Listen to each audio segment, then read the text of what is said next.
Welcome to the deep dive. Today we're getting into a really interesting brand, one that's making some serious noise where cannabis meets like high fashion and this really bold culture. We're talking about Buchona Budz. And our source material for this is an excerpt called Buchona Budz, Glamour, Culture, and Cannabis Lifestyle. It gives this pretty fascinating look at how a brand can really shake up an industry. Yeah, absolutely. And our mission really is to figure out how Buchona Budz managed to transform the cannabis scene, because they did it by, leaning hard into a very unique identity, some smart marketing, and this whole lifestyle first idea. Right. So what you can take away from this, I think, is huge for anyone interested in branding, cultural authenticity and really disrupting a market, especially one that's maybe been a bit traditional.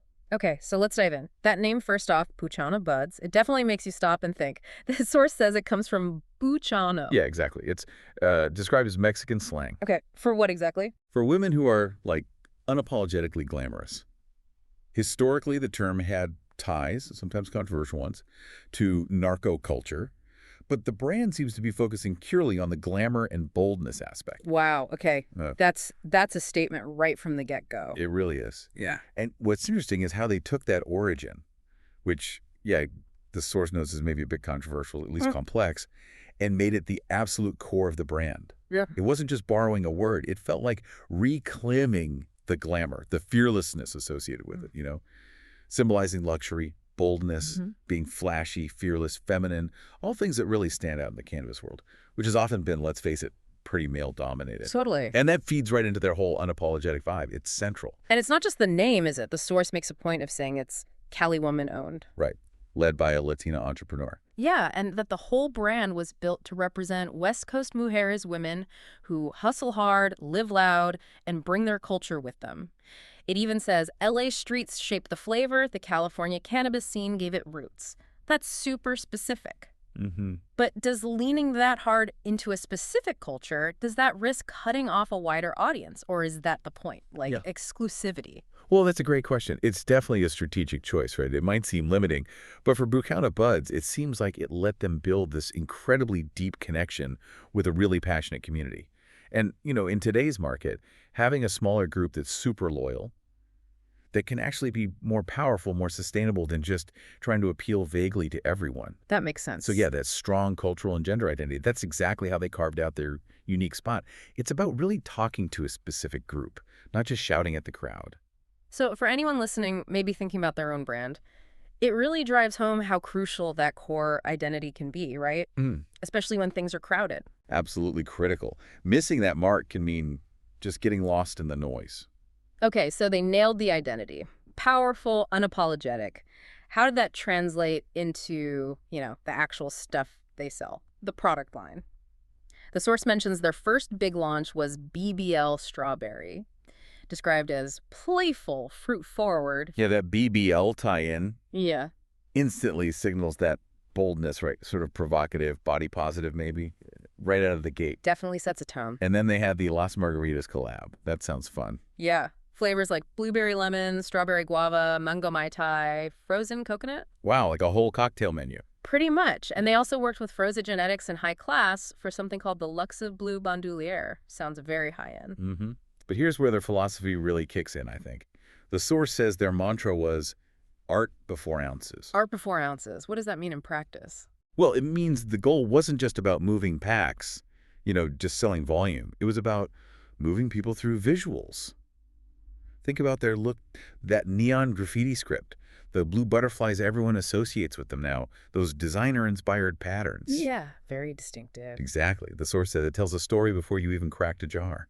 It's about hitting you emotionally, visually, first. And that visual stuff ties right into their whole lifestyle first thing, doesn't it? Perfectly. Like, cannabis is just one lane for them. Right. They were doing apparel, art prints, merch drops, right alongside the cannabis. Yeah, the source says each release felt more like a streetwear drop than a standard strain. Collectible, limited, and instantly ig-worthy, made for Instagram. Totally. And that's just, it elevates the whole thing, doesn't it? It's not just something you consume. You're buying into an aesthetic, a vibe, a whole culture around the brand. It becomes more like fashion or, like you said, a collectible. It's like you're joining a club almost. Exactly. That connection goes way deeper than just liking a particular strain.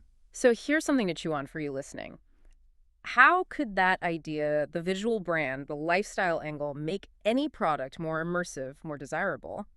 How do you turn something functional into something people want to collect and show off? It's a powerful concept. Okay, let's talk about how they actually got this out there. Their marketing, the source calls it pop-up pressure. Sounds intense. Yeah, it's clever. So instead of trying to be everywhere, on every shelf, they were selective. They'd show up at specific high-profile events, LA, New York City. Like the source mentions, Cookies Melrose one weekend, private invite only the next. Very strategic placements. Totally. And the effect, well, as the source puts it, scarcity and style built demand far faster than advertising could. Ah, the exclusivity factor again. Exactly. It taps into that FOMO, fear of missing out.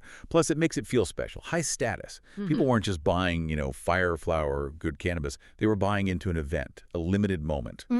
That drives up the perceived value like crazy, much more than a billboard could. And another big piece of this puzzle is their bilingual appeal, right? Absolutely key. The source notes their dual language presence speaks directly to a bicultural audience.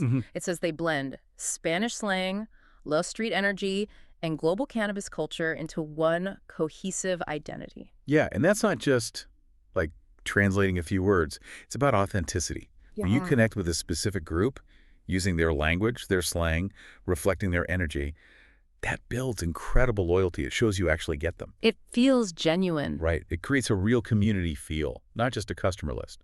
Huge strategic advantage. So for you listening, think about that. Targeted, experience-based marketing versus just blasting out ads everywhere, especially if you're in a niche market. Where could that focused approach work for you? Good question to ponder. So wrapping this part up, the big picture for Buchona Budz seems to be, like the source says, cementing itself as a lifestyle brand that happens to sell fire flower, not the other way around. Exactly. And you see that in what they're planning next, according to the source. More merch, art collabs, and exclusive drops. Right, still expanding beyond just the plant. It's about the whole world they're building, which leads back to those words the source uses to describe them. Unapologetic, unmistakable, unforgettable. That blue butterfly emoji is everywhere with them. It says it all, really. It really does make you think, Yeah. How a strong story, a consistent vibe, how it can turn a product into something much bigger, a cultural thing. It shows what's possible. Buchona Budz is just a fantastic case study, not just for cannabis, but really for any business. It just highlights the power of having a bold identity, using smart, maybe unconventional marketing, and really committing to that lifestyle-first idea. Okay, so here's a final thought to take away with you. How could other industries, maybe ones you think of as boring or just commodity-driven, how could they use this art before ounces or lifestyle-first approach? What could that kind of thinking unlock for your work, your ideas? How could it help something transcend its basic category and become, well, unforgettable?